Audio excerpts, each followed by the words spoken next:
It began on a peaceful Saturday afternoon, the kind that makes the entire week's grind worth it. The sun shimmered over the pool's calm surface, cicadas hummed in the distance, and I was just drifting in the water, savoring the stillness. But tranquility never lasts long in a neighborhood ruled by ego. "Hey, you can't be in there." The sharp voice sliced through the air like a blade. I turned to see a teenage boy standing at the edge of my pool, arms crossed, wearing that smug look only someone who's never been told no can wear. "This pool belongs to the HOA," he barked. "My mom runs this place. You better get out before things get ugly." I leaned back, letting the water ripple around me, and simply smiled. If only this kid knew who he was talking to. 6 months earlier, I had moved into Willowbrook Estates, a picture-perfect suburban community that hid a dark undercurrent of control and intimidation beneath its manicured lawns. On the surface, it was everything you'd expect from an upper-middle-class paradise. Identical mailboxes, freshly painted shutters, and grass trimmed to military perfection. But the true ruler of this so-called paradise was one woman, Karen Mitchell, the self-appointed queen of the HOA. She introduced herself 3 days after I moved in, flashing an overly polished smile and holding a basket of muffins that looked as artificial as her charm. "Welcome to the neighborhood," she said sweetly, her tone honeyed but cold underneath. "Just remember, we take our rules very seriously here." Her message was clear. This wasn't a welcome, it was a warning. It didn't take long to see how deep her claws ran. Karen had turned the HOA into her personal fiefdom. She fined family for the smallest things: a trash bin left out for an extra hour, a mailbox painted a slightly off shade of white, even a flower that didn't match the neighborhood's approved color scheme. She prohibited kids from riding bikes on the sidewalks, dictated how long guests could park, and weaponized the bylaws to keep everyone under her thumb. And right beside her, learning every trick, was her teenage son, Brandon, arrogant, entitled, and convinced his mother's power made him untouchable. Together, they ruled the neighborhood through intimidation and humiliation. What they didn't know, however, was their new neighbor wasn't just another quiet resident. I wasn't some retiree looking for peace and quiet. I was Sheriff Reeves, freshly retired after a quarter-century in law enforcement, and I had dealt with people like Karen before. When Brandon began targeting me personally, I kept calm. He vandalized my property, slashed my pool cover, and even recorded fake evidence of me breaking HOA rules. Then came the bogus violation letters. One said my pool didn't meet community standards. Another charged me with unauthorized construction. Every lie, every threat, every forged signature went straight into my growing case file. I knew exactly what I was doing, building an airtight record. And then came the day everything changed. Karen had called a community meeting, intending to shame me publicly and reassert her authority. What she didn't expect was I'd show up prepared, not with excuses but with evidence. As neighbors gathered inside the community center, Karen strutted to the podium, her tone thick with superiority. "Before we begin," she said, "I need to address a serious violation by one of our residents." That's when I interrupted her. Calmly, I laid a stack of documents on the table: bank statements, signed reports, copies of fake invoices. I looked around the room and said, "These are records of HOA funds that were supposed to go toward community maintenance, landscaping, and security. Instead, they went somewhere else, straight into Karen Mitchell's personal accounts." The room went dead silent. Then, like a dam breaking, whispers spread, voices rose, and neighbors began sharing. Stories of people Karen had silenced for years finally speaking. Mrs. Patterson, a sweet elderly woman, rose to her feet and yelled, "You fined me $500 for a pink rose bush."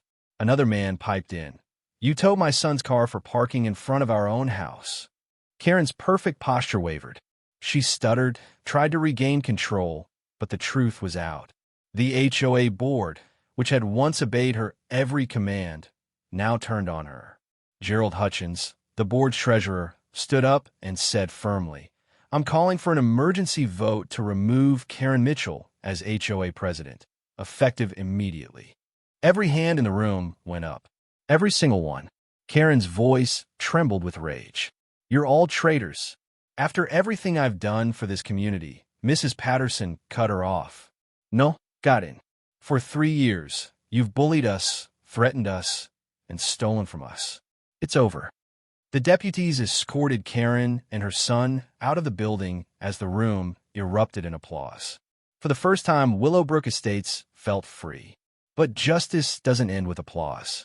3 weeks later, Brandon stood before a judge. Gone was the swagger, replaced by fear. Mr. Mitchell, the judge said sternly, you've shown a pattern of entitlement and disrespect for the law. These aren't childish pranks. They are crimes. Brandon was sentenced to community service, probation, and ordered to pay restitution $12,000 in damages.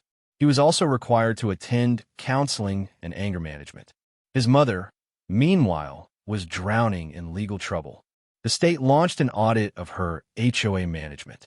Investigators uncovered over $40,000 in misappropriated funds, fake vendor contracts, fraudulent fines, and personal purchases disguised as community improvements.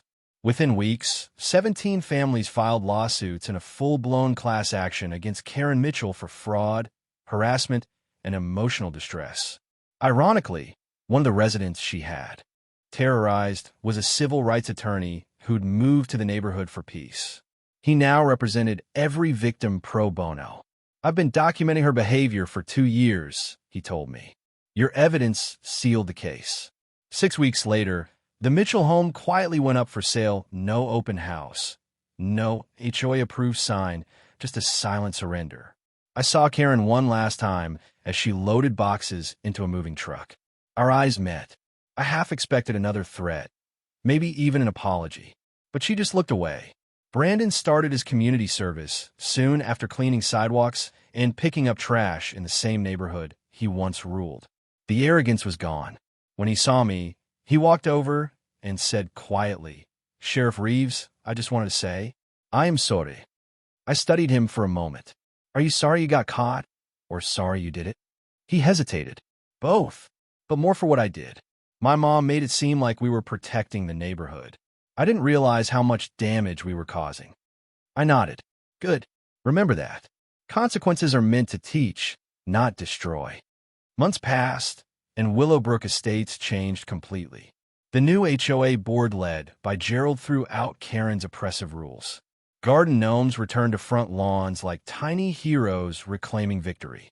The ridiculous color codes vanished. The endless fines were gone. The community began to breathe again. Gerald stopped by one day and said, Sheriff, we're hosting a neighborhood pool day at your place, voluntary, of course. We want everyone to feel like neighbors again. That first pool day was magic.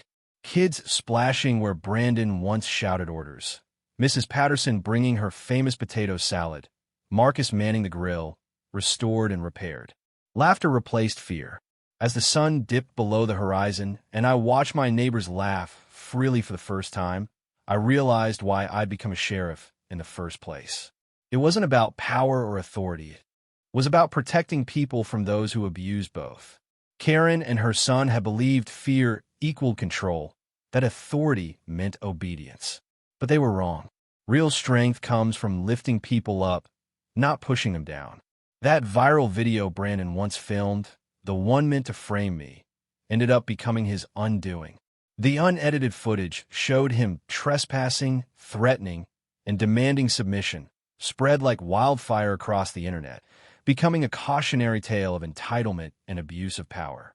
Comments flooded in, this is everything wrong with HOA culture, that kid got what he deserved, finally justice served. 6 months later, Willowbrook was on fire. Property values went up, but more importantly, spirits did. The HOA was transparent, fair, and community-driven. I wasn't Sheriff Reeves anymore. I was just another neighbor. People waved, borrowed tools, shared stories, and invited me over to barbecues not because of my badge, but because finally I was part of something real again, a community. And through it all, I learned something timeless. Bullies, whether they wear uniforms or hold titles or run HOAs, survive only when good people stay silent. Karen ruled through fear, but the moment her neighbors found courage, her empire collapsed. You don't need a badge to stand up for what's right. You just need courage, the courage to document the truth, speak up, and stand together. Change doesn't start with heroes. It starts with ordinary people who decide they've had enough. So, have you ever dealt with someone who abused their power in HOA tyrant? A workplace bully? A neighbor who thought they owned the world? Tell me your story in the comments. And if you believe, like I do, that justice always finds its way, hit that subscribe button, because here on Neighbor Wars HQ, we don't tell stories. We make sure bullies get exactly what they deserve.